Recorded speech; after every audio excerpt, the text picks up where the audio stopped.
ప్రతి మనిషికి ఒక టైం వస్తుంది. ఏం టైం అంటే, ఇక వీటి యందు నాకు సంతోషము లేదు.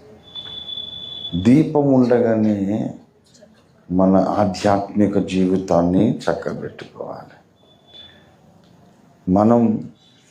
మనతో పరిచయం ఉన్న యవనస్తులందరినీ కూడా ఇదే హెచ్చరికతో మన దేవుని దగ్గరికి అరే ఏంట్రా చెప్తున్నావు, మనము యంగ్ రా, మనము అన్నీ ఎంజాయ్ చేయాలా అంటే, ఏంద్రా నువ్వు ఎంజాయ్ చేయడము అంటే, బాగా సినిమాలు చూడాలి, క్లబ్లోకి పబ్లోకి పోవాలా, తాగాలి, తిరగాలి, అన్ని అవకాశం ఉన్నన్ని పాపాలు చేయాలి అంటాడు వాడు లోక సంబంధమైన యవనస్తుడు. నాకు చాలామంది యవనస్తులు తెలుసు. ఈ క్లబ్బులు, పబ్బులు, వ్యభిచారాలు, ఈ డ్రగ్స్ ఇవన్నీ అలవాటై వాడు 30 ఏళ్ళకే వాడి ఎముకల గూడులాగా మిగిలి వాడికి రకరకాల రాగూడని రోగాలు వచ్చి వాడు బ్రతికున్న శవంలాగా అయిపోయాడు. పాపము చేయుటలో ఆరోగ్యం ఉండదు, పరిశుద్ధతలోని ఆరోగ్యం ఉంది, పాపములో ఆరోగ్యం ఉండదు. ఎంత పాపం చేస్తే అంత ఎంజాయ్మెంట్ అనుకుంటారు, తప్పు. ఎంత పాపం చేస్తే అంత నిన్ను నీవే నాశనం చేసుకోవాలి. పరిశుద్ధ జీవితంలో ఆనందం ఉన్నది, పరిశుద్ధ జీవితంలో ఆరోగ్యం ఉన్నది, క్షేమం ఉన్నది.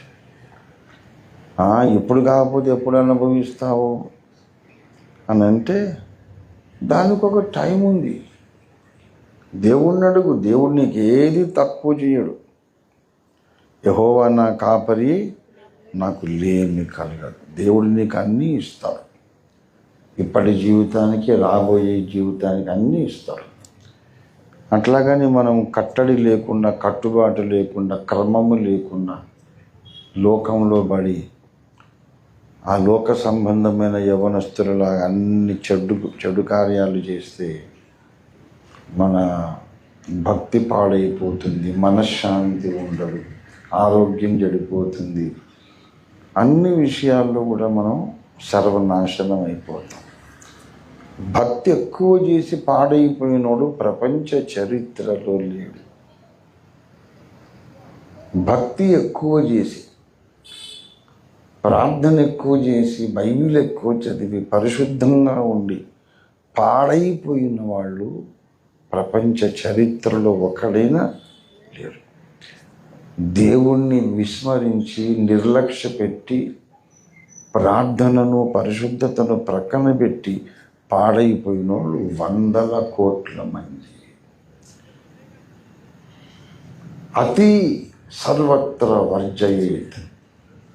Two much of anything is good for nothing అని ప్రాచీన ఆంగ్ల సామెత. Too much of anything is not good, but it is not true about prayer and holiness and reading the Bible. మరీ ఎక్కువ బైబిల్ చదివి పాడైపోయాడు అని ఒక్కడన్నా చూపిస్తారా? ఒక్కడన్నా ఎక్కువ ప్రార్థన చేసి అసలు పనికిరాకుండా అయిపోయాడు ఎవరన్నా ఉన్నారా? నెవర్. ప్రపంచ చరిత్రలో లేరు.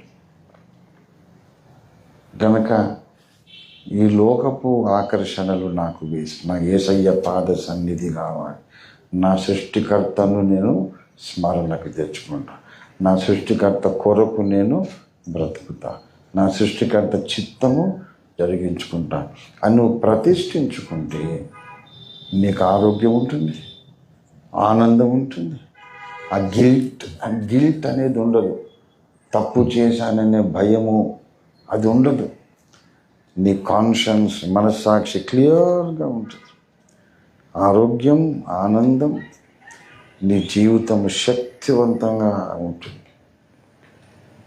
కనుక యవనస్తులలో శ్రేష్ఠులు ఎవరు చెప్పండి? సృష్టికర్తను స్మరణకు తెచ్చుకుని ఆయన కొరకే తమను తాము ప్రతిష్ఠించుకున్న వాళ్ళు శ్రేష్ఠులు. అలాంటి శ్రేష్ఠ యవనస్తులుగా మనందరూ ఉండాలి. ఇంకా కొంతమందిని తయారు చేయాలి. దేవుని స్తోత్రం కలిగినగా.